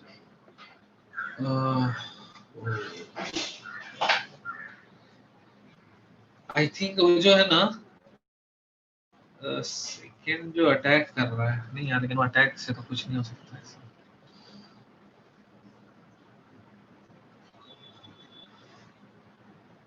पता नहीं यार, इसमें ये 5th 6th के डबल बॉन्ड को कहाँ ले जाया जाए? रेजोनेंस से फिर 6th और 7th में रह जाएगा। फिर उससे हम लोग को सेकंड वाला एक बार मिल जाता। सेकेंड वाला मिल जाता, लेकिन आंसर थर्ड वाला है ना। सेकेंड वाला तो नहीं मिलता, तो सो बाहर पे CH2COOET, CH2COOET तो बचता ही नहीं बाहर, बाहर में सिर्फ COOET बनता। आंसर नहीं तो 1 या 3 में से होता। नहीं, अगर रेजोनेंस होता तो हम लोग अगर वापस उसे थर्ड से अटैक करते तो सेकंड वाला प्रॉपर मिलता। नहीं, थर्ड से अब देख, वो 5 मेंबर रिंग वाला पॉसिबिलिटी तो कम ही लग रहा है, उसे फोर्थ केस में हो सकता था। ठीक है, तो थर्ड से तो हाँ अटैक पॉसिबल नहीं है, तो अटैक तो सेकंड से ही होना है। अगर सेकंड से अटैक होना है तो बाहर CH2COET नहीं रह सकता, जैसा सेकंड ऑप्शन में दिखाया जा रहा है, तो सेकंड ऑप्शन तो नहीं रहेगा, फर्स्ट और थर्ड में ही रहना था। अब फर्स्ट और थर्ड में फर्स्ट वाला ऑप्शन जो है वो ऑप्शन में बस वही है कि OH H+ कहाँ से निकल रहा है, वही वाली बात है, मतलब जो COET जहाँ लगा हुआ है वहां का H+ ज्यादा एसिडिक है, तो फिर वहां से H+ निकल रहा है, तो वो H+ लेके OH निकल जा रहा है। बट डबल बॉन्ड कहाँ गया फिर 5 और 6 का? प्रिंटिंग एरर शायद। एक बार देख लेना अरियंत में है क्या ये क्वेश्चन। देखो देखो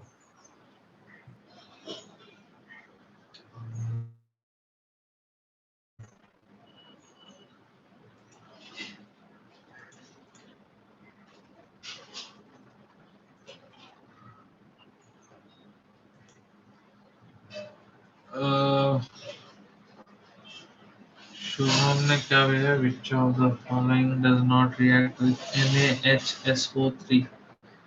अच्छा, क्या लग रहा है बताओ, NaHSO3 के साथ कौन रिएक्ट नहीं करेगा? क्या पूछना क्या चाहते हैं क्वेश्चन में, क्या लग रहा है, कैसे ऑप्शन दिए हैं? देखो ना, आधे तो कीटोन दिए और एक अल्डिहाइड है।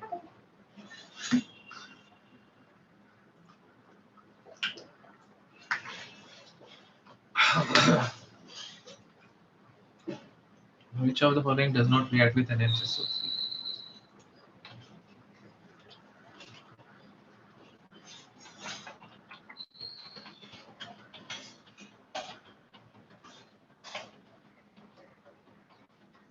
सर वो टेस्टिंग के लिए यूज होता है, अगर C double bond O present है क्या वो डिटेक्ट करने के लिए। Aldehyde ketone में हाँ reaction works only well for aldehyde. और वो In case of क्वेश्चन में क्या ketones, बोला, आंसर की गलत है वो लोग का, क्या बोल रहे हो? वो लोग का आंसर की गलत है। मैं आपको सोल्यूशन भेजता हूँ, इधर अरियंत में है। अरियंत में है, भेजना है solution. Sodium hydrogen sulfide, used known as sodium bisulfide, is still considered in organic textbook. Using this works well for aldehyde. In case of ketone, one of the hydrocarbon group attached to the carbonyl group needs to be methyl group. Bulky groups attached to the carbonyl get in the way of the reaction happening. तो methyl group होना चाहिए, तो methyl ketone and aldehydes react with NaHCO3 हाँ इसके हिसाब से, तो उस तो हिसाब से आंसर होना चाहिए डी, दिल्ली।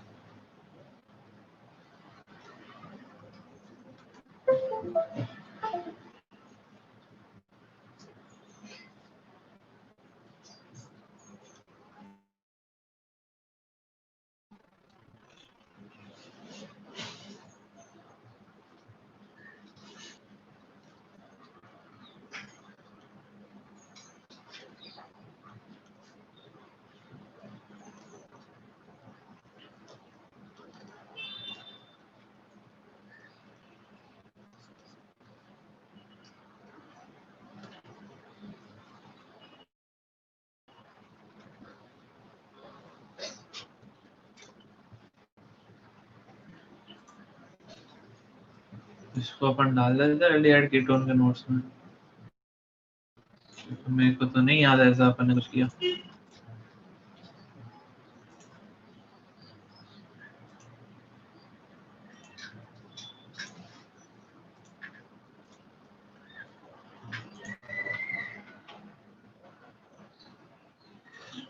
चलो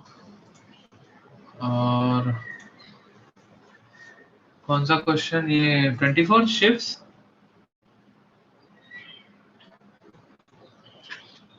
किसका है ये शुभम 21 और 23 21 में arrange these compounds in decreasing order of reactivity for nucleophilic addition reaction तो यार ये तो अपन ने ये तो मैं दिया हूँ यार सीक्वेंस दिया हूँ एसिड क्लोराइड है जो सबसे ज्यादा रिएक्टिव है उसके बाद हाँ। शायद से एस्टर होना चाहिए हाँ और मेरे को डी आ रहा था ऑप्शन है क्या डी दिल्ली आंसर है क्या इसका या फिर एल्डिहाइड एस्टर में कहीं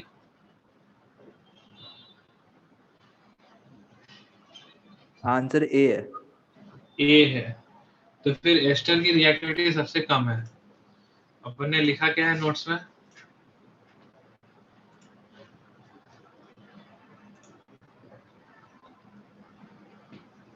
अपन ने किससे कंपेयर किया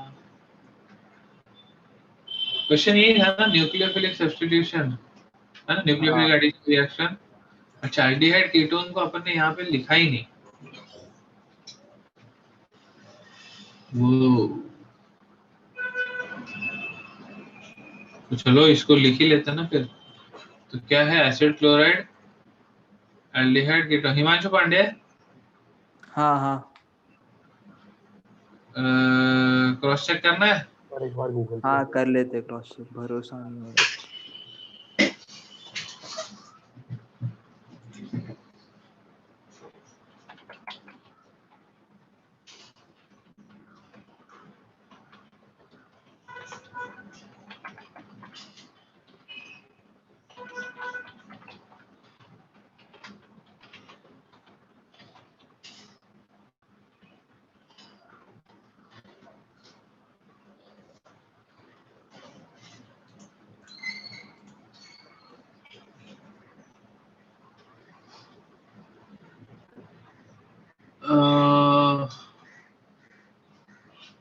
इन्होंने अवॉइड अरे साला इन्हीं का कंपैरिजन किया अमाइड एस्टर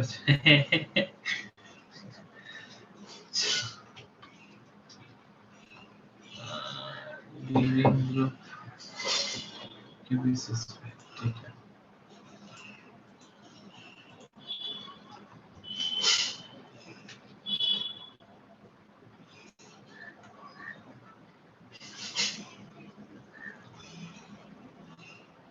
BACD बोल रहा है B acid chloride A again acid chloride लेकिन मिथाइल है तो थोड़ा कम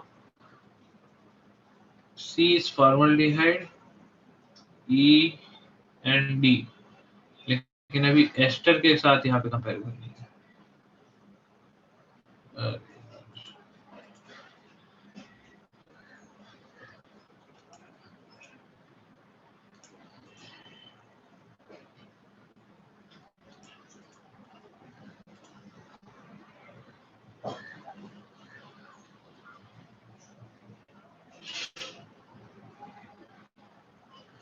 कभी कभी मैं ना ये सब यूनिवर्सिटी के साइड पे देखता हूँ तो ऐसा लगता है इतना सिंपल सिंपल पढ़ा देंगे अभी भी फिर पता चलता है कि नहीं वो लोग बहुत सिंपल चीजों को कॉम्प्लिकेटेड लेवल पर स्टडी कर रहे होते हैं नहीं है ब्रो इधर भी नहीं है ऐसा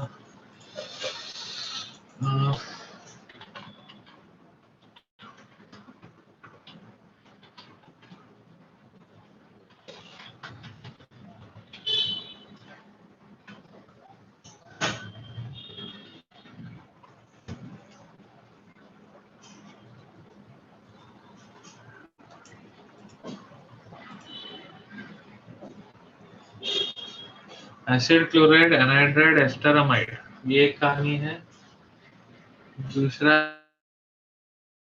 है aldehyde ketone ester aldehyde and ketone are more reactive than ester अब एसिड क्लोराइड और एनहाइड्राइड के साथ इनका क्या कंपैरिजन है अपने को पता नहीं लेकिन एस्टर से ज्यादा रिएक्टिव है ठीक है तो अपना को जो आंसर यहाँ पे दिया गया है वो करेक्ट है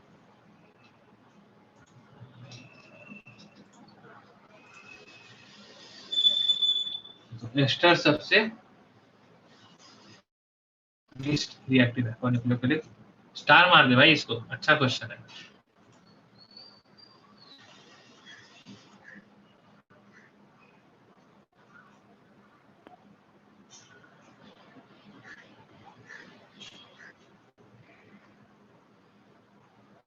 कितना मस्त पेपर बनाया ना।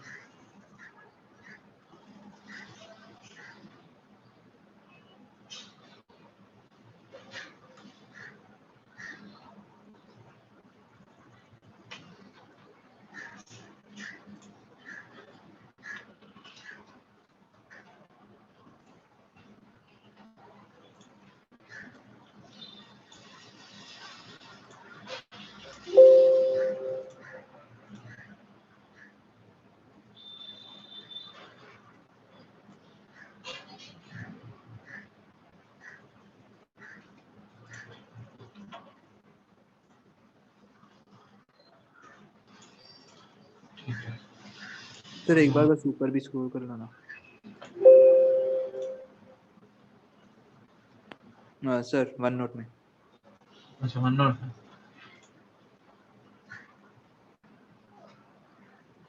Okay got it sir, got it. ठीक है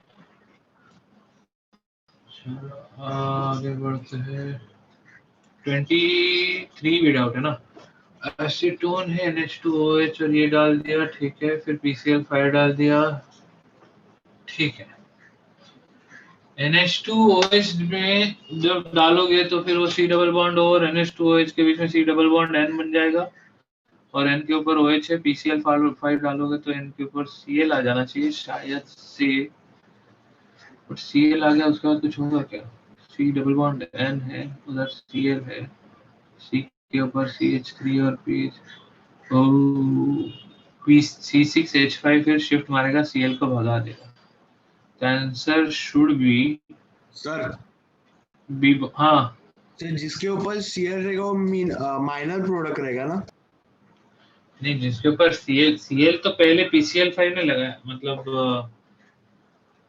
माइनर प्रोडक्ट क्यों रहेगा? समझा नहीं मैं क्या बोलना चाहता है। सर वहाँ पे 2 ब्रैकेट दिया है ना। 2 ब्रैकेट? नहीं नहीं कुछ नहीं सर।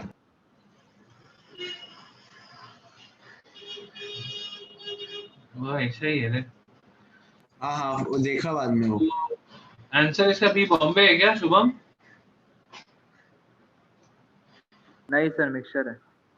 मिक्सचर है तो मिक्सचर है तो यार ये तो फिर अब इसके हाथ में तो कुछ है नहीं, मतलब ये है कि माइग्रेटिंग टेंडेंसी पे भी नहीं है। तो पहला स्टेप में तेरे पास ये बना के pH C double bond N OH and यहाँ पे CH3। नेक्स्ट स्टेप में OH निकल गया और OH की जगह पे लग गया Cl क्योंकि PCl5 डाला था। अब ये शिफ्ट करेगा या ये शिफ्ट करेगा? सर लेकिन फिर कंपाउंड में अभी भी डबल बॉन्ड वो बच रहा है, C डबल बॉन्ड वो कहाँ से बच रहा है वो नहीं समझ पा रहा था तब से। C डबल बॉन्ड वो बच रहा है ना। वो उन्होंने पूरा डायरेक्ट डी मतलब वाटर मॉलिक्यूल नहीं निकाला। नहीं समझ गया समझ गया। ओ शिट, तो अपन ने कोई रिएक्शन हमने शॉर्टकट ले लिया वो फास्ट। नहीं हमने गलत किया।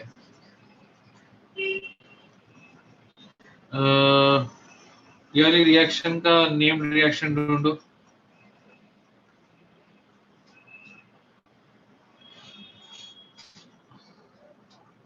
सर नेम नहीं, शायद फ्रॉम अमाइंस है इसमें आल्डिहाइड में, आल्डिहाइड कीटोन में। अमाइंस है। हाँ और उसमें वो Z की जगह आपने OH भी डाला था।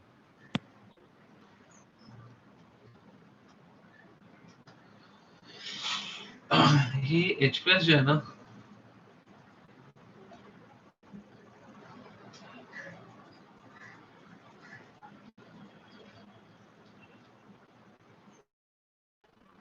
ब्रो एक बार बेकमैन रीअरेंजमेंट देखना।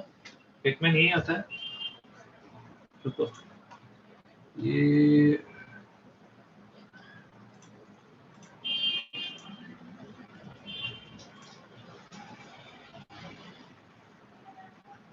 कहाँ देख रहा हूँ मैं?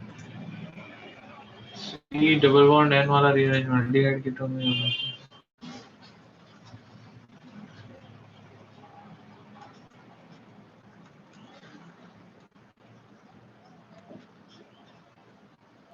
हाँ बेकमैन रीअरेंजमेंट में। हाँ सर, ऑक्साइन अमाइड में कन्वर्ट। है ना, oximes are transformed into substituted amide. अब ये जो चीज है ये है ट्रांस एक्सचेंज। अब ट्रांस एक्सचेंज तो साला इधर ही खत्म हो गया अपना, क्योंकि जब NH2OH आके अटैक किया, OH कैन बी इसका ट्रांस, OH कैन बी इसका ट्रांस, दोनों भी एग्जिस्ट कर सकता है ना। तो अब नेक्स्ट स्टेप क्या है? इसके बाद का स्टेप है PCl5। ठीक है, तो एक्चुअली रीअरेंजमेंट ये PCl5 वाले स्टेप में हुआ। ठीक है, ये पहला स्टेप में NH2OH लग गया, और नेक्स्ट स्टेप जो PCl5 है उसमें ये एक्सचेंज हो गया। ठीक है, ये और ये एक्सचेंज। तो you have both the possibility, you have CH3 C double bond N, C के ऊपर OH आ गया और उधर से शिफ्ट हो गया PH, या तो फिर you have PH C double bond N, यहाँ पे CH3 शिफ्ट करके गया था तो इधर OH आ गया। ठीक है, और इसके बाद तो टॉटोमराइज कर दिया। सर लेकिन इधर ना मतलब जो ऐसे नाइट्रोजन वाले टाइप ऐसे रीअरेंजमेंट वगैरह उसमें बहुत कंफ्यूजन है। मतलब ये अनटेस्टेड वगैरह है, हाँ, कर्टियस है, वो सब में मतलब कंफ्यूजन बहुत ज्यादा है। देख कंफ्यूजन क्या है ना, कंफ्यूजन ये है कि कब इसको लगाना है वो नहीं पता चलता। समझ आ रहा है? अभी जब अपने पास NH2OH आया, ठीक है, अपने को C डबल बॉन्ड N तक तो पता था, लेकिन उसके बाद का स्टेप PCl5 क्या करेगा? तो हमने सीधा सीधा दिमाग लगाया कि N पे OH है, PCl5 क्या करता है? OH को बदल देता है, राइट? लेकिन हाँ वो जो स्टार्टिंग के जो रिफ्लेक्सेस है वो अभी तक कोई नहीं हो करेक्ट, रहा। करेक्ट।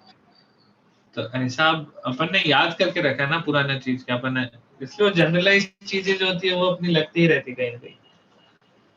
तो कोई बात नहीं है, प्रैक्टिस करते करते हो जाएगा। ये बार गलती किया, अगली बार तो नहीं होगी। डेफिनेटली इसमें तो नहीं होगी अब। ठीक है, और हाँ। आप एक मिनट वो नोट्स बता सकते हो बेकमैन टिशेंको और MPV के, मुझे फोटो हाँ, डाल, फोटो मैंने शेयर किया है दोस्त। वो खोलना पड़ेगा। अच्छा ले, PCl5 का और एक रिएक्शन था ना? PCl5 का और एक, और PCl5 का जनरल रिएक्शन तो एक वो है, अल्कोहल का OH रिप्लेस कर देता है Cl से। हाँ सर। डन सर, थोड़ा नहीं। नीचे लो या ऊपर लो? हाँ एक मिनट, एक ही मिनट। डन।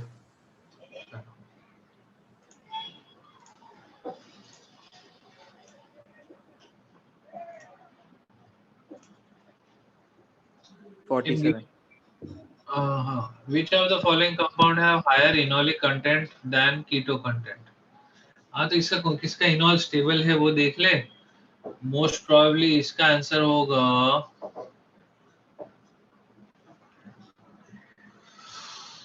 अरे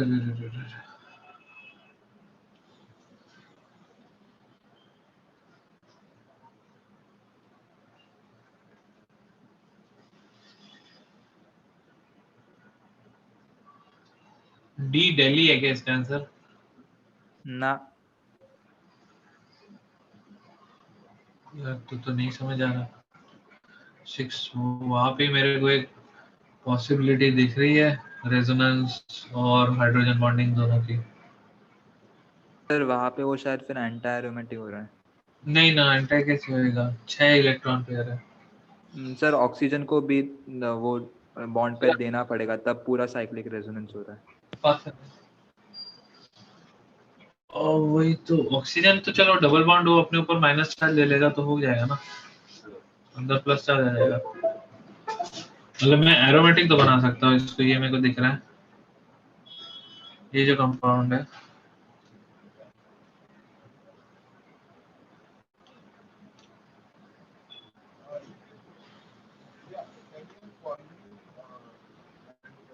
हाँ समझा, एरोमेटिक बन रहा है ना, और ये इस पे चला गया, ये प्लस हो गया, ये एरोमेटिक भी हो गया, इसमें माइनस चार्ज है, इसमें हाइड्रोजन बॉन्डिंग भी है, चकाचक मस्त लग रहा है मेरे को तो। इतनी इतनी सारी चीजें किसी में नहीं दिख रही ना, वो इशू है, इसलिए मेरे को दिख रहा है। आंसर क्या है? बॉम्बे है। डिंग डिंग डिंग डिंग डिंग डिंग डिंग डिंग डिंग डिंग डिंग डिंग डिंग डिंग डिंग, बॉम्बे। मेरे को नहीं लगता, गलत है, शायद से तो गलत है।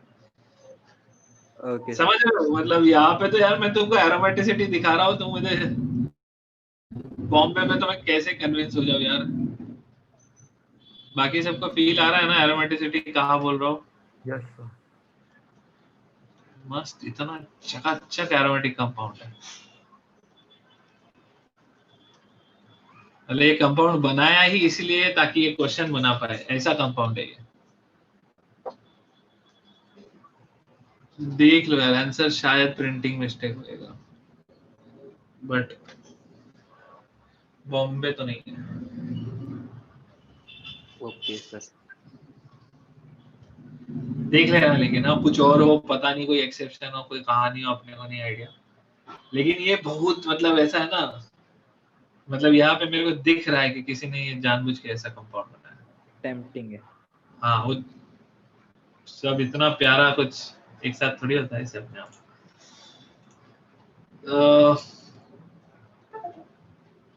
क्वेश्चन 55 है ना, ये वाला ऊपर वाला। हाँ ऊपर वाला।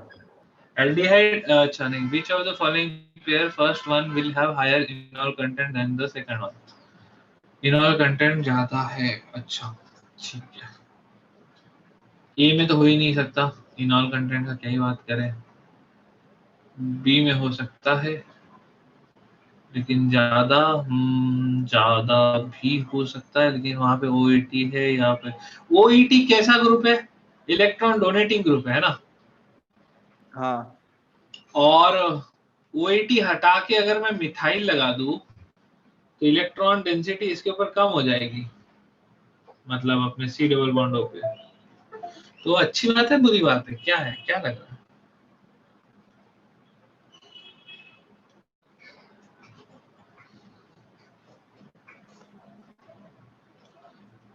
कुल मिला के डिफरेंस तो यही है ना, इसकी एक साइड ओईटी है, इसकी एक साइड CH3।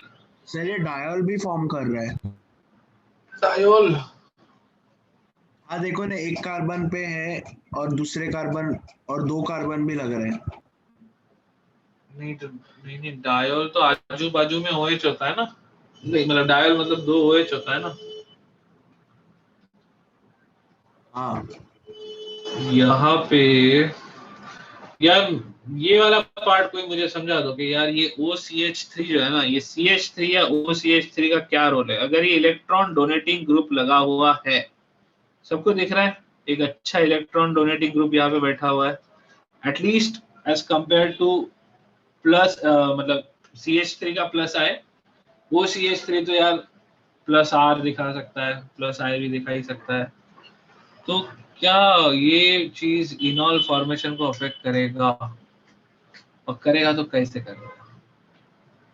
अच्छे से, मतलब पॉजिटिवली या नेगेटिवली? बहुत अच्छा क्वेश्चन है। इसमें आपको लिटरली CH3 PH, आज किसने मेरे को मैसेज किया था, आज नहीं नदीम ने मैसेज किया था क्या, PH प्लस M कभी प्लस M शो करता है क्या, या माइनस M शो करता है क्या, ऐसे ही कुछ सवाल पूछा था।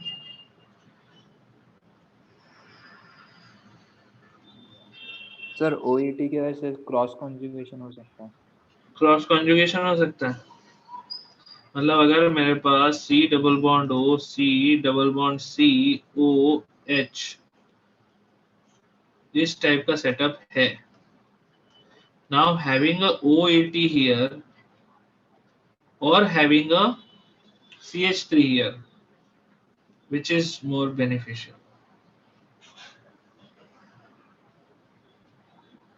ये चीज हमको थोड़ा समझना होगा।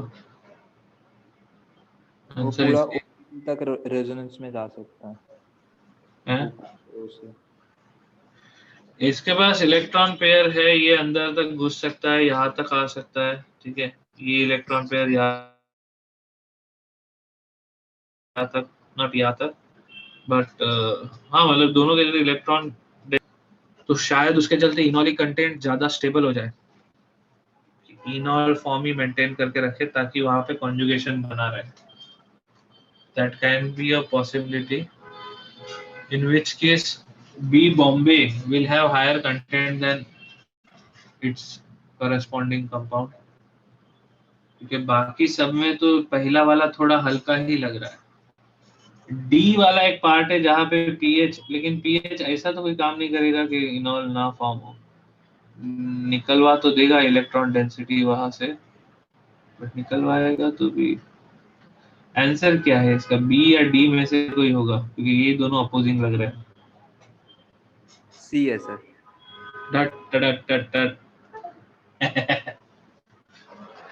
तो electron donating group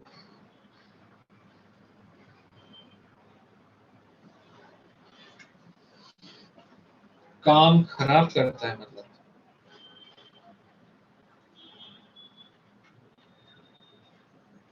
electron donating group के चलते इलेक्ट्रॉन डेंसिटी बढ़ रही है, तो वो चीज अच्छा नहीं है।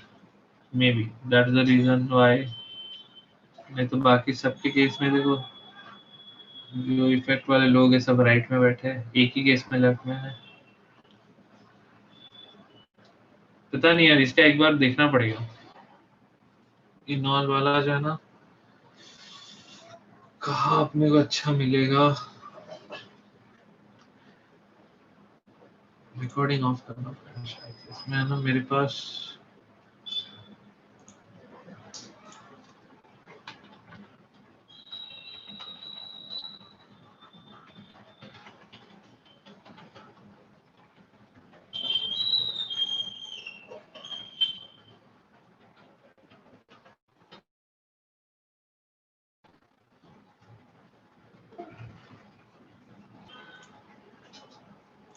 सो हमारे question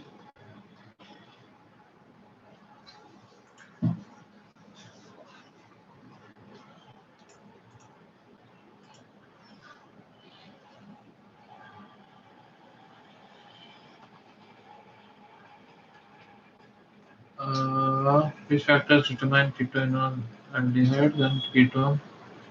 The methyl group in acetone destabilizes the carbon-carbon double bond in enol form.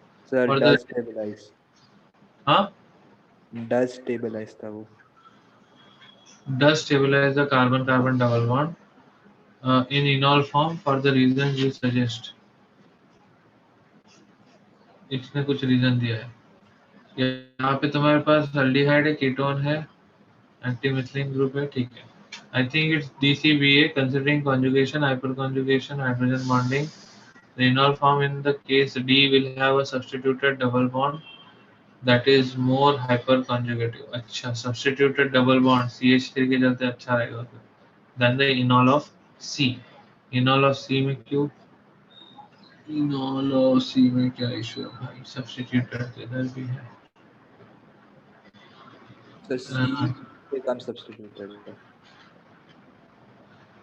यहाँ अगर बॉन्ड बना दो तो यहाँ पे 3 अल्फा कार्बन, प्रोबेबिलिटी हो सकता है कि हम दोनों साइड बना सकते हैं, तो उसके चलते more stable because of more substituted. Both enol A and B lack hydrogen bonding. A और बी का इनॉल हाइड्रोजन बॉन्डिंग नहीं कर सकता, ठीक है, इसलिए ए और बी को तो पहले ही निकाल दिया गेम से। और डी और सी में, डी में ज्यादा सब्स्टिट्यूशन की प्रोबेबिलिटी है, इसलिए सी, ठीक है। Now the methyl group in acetone does stabilize the carbon-carbon double bond in the enol, as the reason it suggests. However, methyl group also stabilizes carbon-carbonyl double bond in the keto form. This is why carbonyl in keto is slightly stronger than carbonyl in aldehyde. In fact, in simple carbonyl compounds, the methyl group stabilizes the carbonyl double bond a bit more than it stabilizes the enolic carbon-carbon double bond. Methyl group stabilises carbonyl double bond, मतलब सी double bond O को ज्यादा stabilize करता है than the enolic carbon carbon double bond As a result, simple aldehyde generally have a higher enol content than simple ketones. ठीक है. Now the two beta carbonyl compounds have higher enol content than the two monocarbonyl compounds because hydrogen bonding and conjugation stabilizes their enol. ठीक है. इसको छोड़ के और कुछ नहीं बात किया क्या? A more acidic alpha hydrogen implies a weaker CH bond. Since the position of keto-enol equilibrium is dependent on relative stability of the keto and enol form, नहीं बात किया यार, सीधा सीधा नहीं बात किया, हाइपर कॉन्जुगेशन तक लाके छोड़ दिया.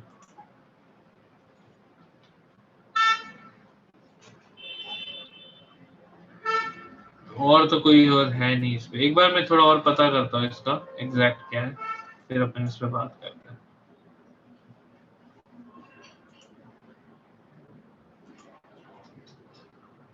One propanol, two propanol can be best distinguished by. ये वाला शायद किया था. ये तो हो गया था ना. हाँ किया था. ठीक है. Product obtained on treating acetone with ethyl magnesium bromide followed by hydrolysis. क्या है इसमें इशू? इथाइल मतलब अटैक करेगा? बी दिल्ली होगा इसका आंसर. आंसर सी दिया था. आंसर सी दिया है, magnesium bromide followed by hydrolysis. नहीं, गलत आंसर. हाँ तो ठीक है, वो ही बस कंफर्म करना था. ठीक है. प्रियन ने ये भेजा, in presence of strong base. वो जो क्वेश्चन था अपना, acidic hydrogen can easily be removed that result in formation of an anion. तो आप देख सकते हैं वो जो हम लोग देख रहे थे उसमें कार्बन नंबर 2 या नहीं क्या था, कार्बन नंबर 3 या है ना 2 या 3 में से निकलेगा. तो ये बोल रहे हैं कि 3 वाला ज्यादा एसिडिक है, 3 से निकलेगा, अटैक होगा, 5 मेंबर रिंग बनेगा. 5 मेंबर बनने के बाद वाला जो प्रोसेस है उसमें क्या बकवास है, आंसर अलग दिया और आंसर ये हो गया. तो ये तो अपना पहला ही आंसर था. हाँ बी दिल्ली. डी था. और उन्होंने डबल बॉन्ड बाय मिस्टेक ही डाला था, देख लो. ये सेम आंसर बी में है ना. हाँ, सेम आंसर ऑप्शन बी में है. ऑप्शन डी में है ना. डी दिल्ली बोल रहा है ना. नहीं नहीं बॉम्बे. बी बॉम्बे बोल रहा है. रुक जा, अभी क्वेश्चन पे बॉम्बे जा. 6 वाला था, 6 नंबर था. 21 मिनट. हाँ, बॉम्बे 6 मेंबर था. डी दिल्ली वाला था.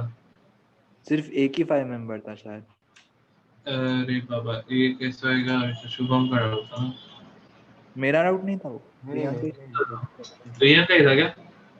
हाँ ये रही है.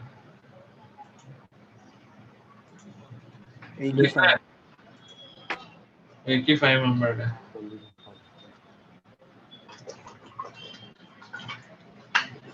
वो 6 और 7 वाला डबल बॉन्ड फर्सी था. तो अपना सही चल रहा था लॉजिक. कीटोन के बाजू का हाइड्रोजन एब्स्ट्रैक्ट करके अटैक करवाया सीधा सीधा.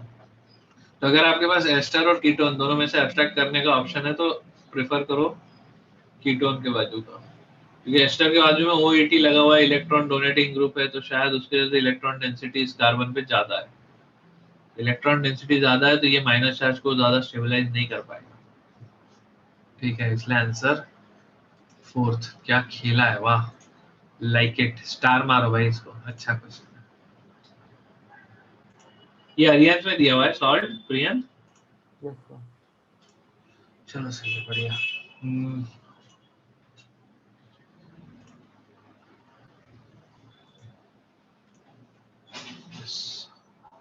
कौन सा क्वेश्चन निशिका? 17th?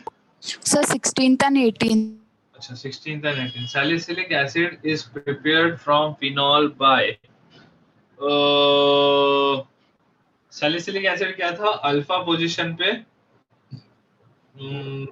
COH है ना. OH, फिनॉल के अल्फा पोजीशन पे COH. Yes, sir. ठीक है, उसमें किसने अटैक किया था? वो हमने CHCl3 का अटैक करवाया था शायद। अपन नोट्स में यहाँ पे कहाँ पे आएगा ये? कार्बोक्सिलिक में आएगा ना? नहीं, अल्कोहल फिनॉल ईथर का है शायद ये।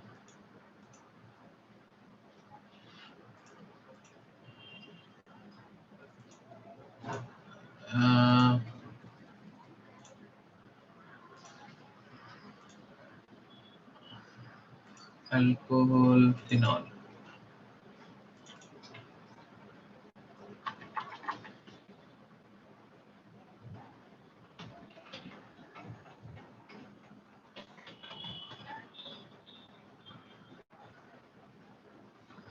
तो देखो राइमरटेमन क्या है? फिनॉल को कन्वर्ट किया है एल्डिहाइड में, तो ये क्या है? ये है सैलिसैल्डिहाइड। ठीक है, अपने पास क्वेश्चन में क्या है ऑप्शंस? अपने पास है राइमरटेमन रिएक्शन, कोल्बेज रिएक्शन या कोल्बेज इलेक्ट्रोलिसिस रिएक्शन। कोल्बे रिएक्शन क्या था? कोल्बे और कार्बन मोनोऑक्साइड के साथ रिएक्शन था क्या? नहीं, या कार्बन उसमें डाइऑक्साइड? Na2CO3 वो कुछ तो यूज किया था सर। Na कोल्बे में Na2CO3 यूज किया था? सर कोल क्या बोल रहे हो? Sir sodium hydroxide and carbon dioxide. Sodium hydroxide and carbon dioxide था ना? इसी में होना चाहिए ना? ये रखो। Yes sir. कोल्बे सिंथेसिस में देखो फिनॉल, कार्बन डाइऑक्साइड और हीट किया है। ठीक है, कोल्बेज रिएक्शन यही है ना? शायद वही है। ठीक है, तो कार्बन डाइऑक्साइड के साथ हीट किया तो अब आपके पास जो बना वो सैलिसिलिक एसिड बना, वहां सैलिसिल्डिहाइड था। अगर आप कोल्बेज इलेक्ट्रोलिसिस करते तो क्या था? कोल्बेज इलेक्ट्रोलिसिस तो उल्टा रिएक्शन है ना? कोल्बेज इलेक्ट्रोलिसिस तो अपन डी कार्बोक्सिलेशन के लिए यूज करते हैं, सही बोल रहा हूँ? Yes sir. COH हटा देते ना, CO माइनस को हटा देते। तो आंसर इसका बी बॉम्बे है ना? यस सर, पर रिमरटेमन रहना चाहिए। नहीं, रिमरटेमन में सैलिसिल्डिहाइड है, इन्होंने सैलिसिलिक एसिड पूछा है। रिमरटेमन में समझी? सल्फाइड है। रिमरटेमन जो है ये देखो, यहाँ पे CCl2 लग के ये CHO बन रहा है। Ishika yes sir. समझ गए? ये सैलिसिल्डिहाइड है और ये CHO की जगह COOH होता तो सैलिसिलिक एसिड हो जाता। ठीक है, वो पिछले वाले में। यहाँ पे आगे बढ़े।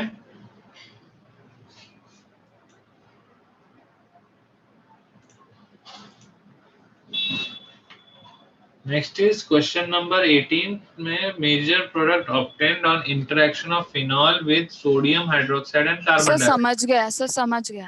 ये भी सिमिलर ही हो जाएगा, तो सैलिसिलिक एसिड ही है। ठीक है, डन ऋषिका? Yes sir. चलो सही है। और किसी का कुछ बाकी है?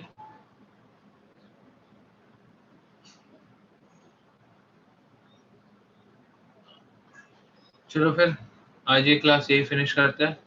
थोड़ा सा देख लेना